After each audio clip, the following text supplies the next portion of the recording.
Hi friends, आप सभी का डिजाइन थिंकिंग यूट्यूब चैनल पे स्वागत है। तो आप लोगों ने बहुत सारी न्यूज में या सोशल मीडिया पे सुना रहेगा कि बहुत सारी चीजों की एनएफटीज होती है, एनएफटीज। जैसे एक न्यूज लू तो एक पर्सन ने अपनी 1000 फोटोज एनएफटी की थी और उसने $1 मिलियन कमाए थे। और ऐसे बहुत से लोग हैं जिन्होंने अपनी सारे आर्ट वर्क्स की डिजाइन्स की एनएफटीज की हुई है। और जैसे कि एक जैक डॉर्सी करके जो को फाउंडर्स थे ट्विटर्स के, उन्होंने अपनी फर्स्ट ट्वीट $2.9 मिलियन में बेची थी और उसका भी एनएफटी हुआ था $2.9 मिलियन के आसपास। तो आपने वहां पे भी एनएफटी वर्ड सब लोगों ने एनएफटी वर्ड सुना था, बट किसी को एनएफटी होता क्या है वो नहीं पता था। एनएफटी का मतलब होता है, जैसे कि एन का मतलब तो नॉन, एफ का मतलब होता है फंजीबल। फंजीबल का मतलब होता है कि जिसको हम रिप्लेस ना कर पाए, मीन्स कि नॉन रिप्लेसेबल, जिसको हम लोग रिप्लेस ना कर पाए। टोकन मतलब एक कॉइन जैसा होता है, क्रिप्टो करेंसीज जैसा होता है। तो NFT non fungible token means कि जो चीज को हम लोग रिप्लेस ना कर पाए, दैट्स कॉल्ड एनएफटी। जैसे एनएफटी के बारे में और भी मैं बताऊं तो एनएफटी एक तो पूरे का पूरा चलता है ब्लॉकचेन थ्रू, मीन्स की क्रिप्टो करेंसीज के थ्रू।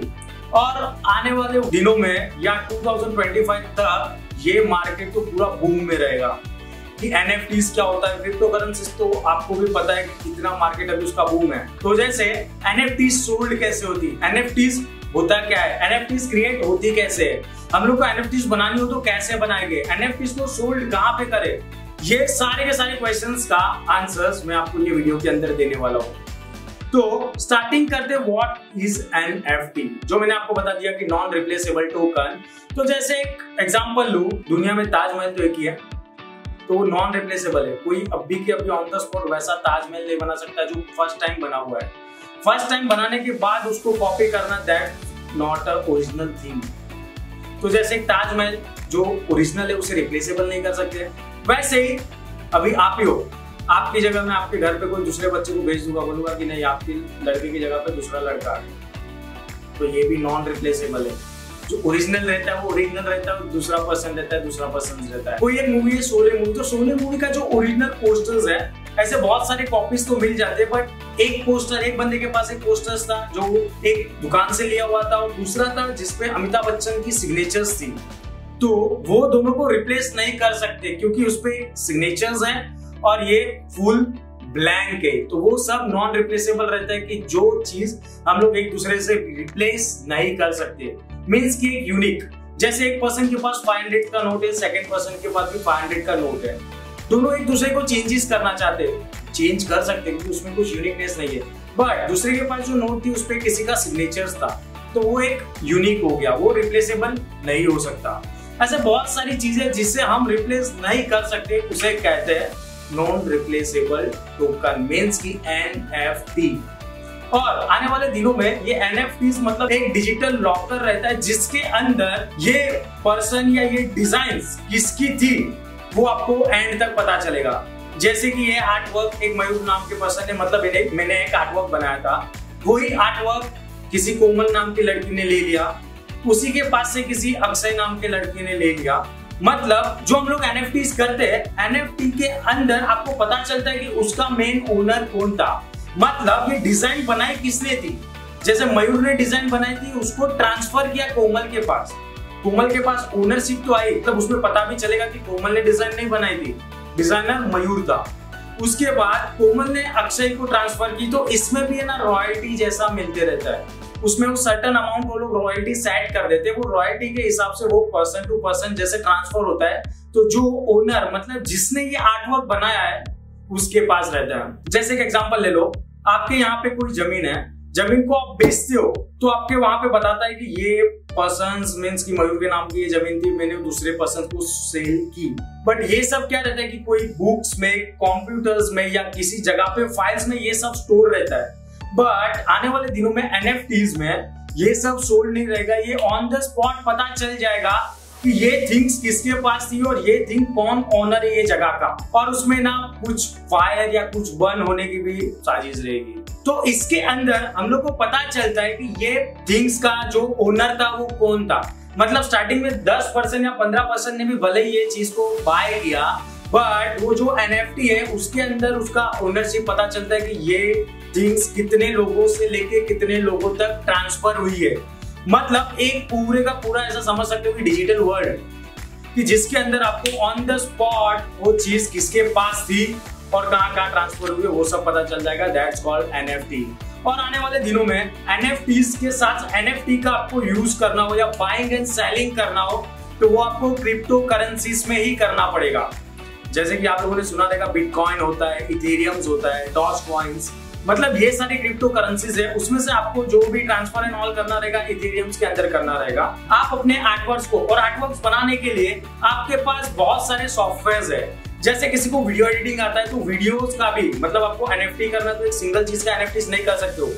वीडियोस का NFTs होता है, म्यूजिक्स का NFTs होता है, डिजाइन्स का NFTs होता है, स्केचेस का NFTs होता है। मतलब ये सारी जो चीजें हैं, यूनिक जितनी भी चीजें, सारी चीजों का हम लोग NFTs कर सकते हैं। और आपने नहीं सोचा रहेगा वैसी चीजों का भी NFTs हो जाता है। जैसे किसी ने सोचा रहेगा कि मैं अपनी सेल्फीज को NFTs करूंगा, नहीं, हम लोग सोचने में रह गए और एक बंदा 1000 पिक्स बेच के निकल भी लिए। मतलब एक बंदे ने अपनी 1000 सेल्फीज $1 मिलियन ऐसा समझने जाओ तो समझो कि 79 करोड़ में उसने अपनी 1000 सेल्फीज बेच दी।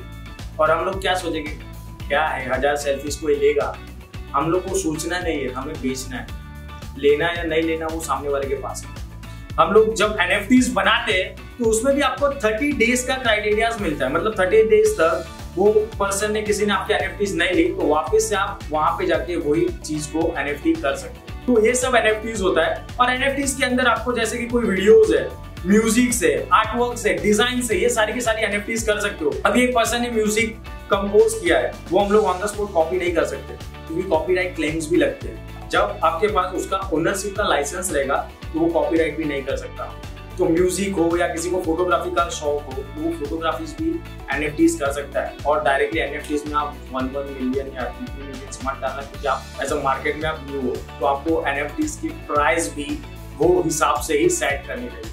और NFTs बनाने के लिए आपको बहुत सारे ऐसे सॉफ्टवेयर मिल जाएंगे। जैसे वीडियो एडिटिंग के लिए आपको प्रीमियर प्रो, फिल्मोरा, उसके अंदर भी आप वीडियोस बना सकते हो। जैसे आपको डिजिटल आर्टवर्क्स या कोई डिजाइन बनानी है तो वो डिजाइन भी आप फोटोशॉप, इलस्ट्रेटर्स के थ्रू बना सकते हो। कोरल वगैरह में स्केचेस एंड ऑल भी आप बना के उसकी NFTs कर सकते हो। जैसे कि आप लोगों ने देखा रहेगा तो मीम्स की भी NFTs होती है। तो हम लोग को जो NFTs बनानी रहती है वो ट्रेंड के हिसाब से बनानी रहती है। अभी जो अभी ट्रेंड में टॉपिक चल रहा है वो है ओलंपिक। तो ओलंपिक के अंदर जितने भी लोगों ने गोल्ड मेडल जीते हैं उसकी आप NFTs क्रिएट कर सकते हो और मार्केट में बेच सकते हो। जैसे 2D, 3D characters, vectors, designs, PNG, JPG, आपको जो भी फॉर्मेट में NFTs करनी है आप NFTs कर सकते हो। बट एक ही चीज याद रखना कि आपको ट्रेंड के हिसाब से ही चलना रहेगा तो आपके NFTs सोल्ड हो। ऐसा भी नहीं कि रातों रात करो पैसा ही पैसा नहीं मिलेगा ऑन द स्पॉट। ऐसा नहीं है कि आपकी NFTs कल, परसों या नरसों सेल हो जाएगी। उसके लिए भी 2 to 3 days या 3 months, 4 months, 6 months या 1 year भी जा सकता है NFTs के लिए। बट आपको पेशेंस रख के NFTs करते रहना है। जितनी आप डिजाइन्स के NFTs करोगे उतनी आपकी वैल्यूएशंस रहेगी। और जब तक आपकी एक भी NFT सोल्ड नहीं होती तब तक आपको NFTs की प्राइस भी हाई नहीं करनी। जैसे आपकी NFT सेल होती जाएगी वैसे ही आप हाई करोगे तो इट्स ओके कि जो भी पर्सन आपके NFTs वेबसाइट्स पे आता है तो उसको पता चलेगा कि हाँ ये बंदा अपने NFTs सेल कर रहा है। ऐसे बहुत सारे ग्लोबल प्लेटफॉर्म्स है जिसके अंदर हम लोग हमारी NFT सेल एंड बाय कर सकते हैं। OpenSea, Engine, Froch और Binance, इसके अंदर जाके हम लोग अपनी NFT सेल एंड बाय कर सकते हैं। But NFT sale and buy करने के लिए आपको आपका एक क्रिप्टो वॉलेट होना चाहिए। तो क्रिप्टो वॉलेट होने के लिए आपके पास मेटामास्क है। मतलब वर्ल्ड वाइड बहुत सा यूज होता है। मेटामास्क है, ट्रस्ट वॉलेट है, अल्फा वॉलेट है और उसके साथ साथ कॉइनबेस। तो ये सारे जो है वो क्रिप्टो वॉलेट्स हैं और ये दोनों तो ग्लोबली हो गए थे। वैसे इंडियन मार्केट में भी ऐसे बहुत सारे वजीरेक्स, बायोकॉइन्स, मतलब ये सारी वेबसाइट्स है जहां पे हम लोग हमारी NFT सेल एंड बाय कर सकते हैं। और इसमें भी वो इथेरियम्स के थ्रू ही यूज होता है और आप सर्टेन अमाउंट सेट करना रहेगा कि मुझे इतने से इतने इथेरियम्स का सेल करना है। बहुत से लोगों को लगता रहेगा कि ये कैसा है, मतलब ये एक फेक हो सकता है कि ऐसे कोई थोड़ी $1 मिलियन कोई इमेजेस के लिए दे सकता है। नहीं, ये बहुत से लोगों ने अपनी NFT सेल की है। इंडिया में ही अमिताभ बच्चन एंड सलमान खान ने अपनी NFTs करोड़ों में सेल की है। तो आप भी अपना NFT अकाउंट बनाइए और अपनी NFT सेल कीजिए। आपको नेक्स्ट वीडियो के अंदर मैं बताने वाला हूँ कि आपको आपकी NFT सेल एंड बाय कैसे कर सकते हो और खुद की NFTs बनानी कैसी है, वो आपको नेक्स्ट वीडियो में बताने वाला हूँ। तो अभी तक जिसने भी चैनल को सब्सक्राइब नहीं किया वो चैनल को सब्सक्राइब कीजिए, लाइक कीजिए और ज्यादा से ज्यादा लोगों को शेयर कीजिए। Thank you.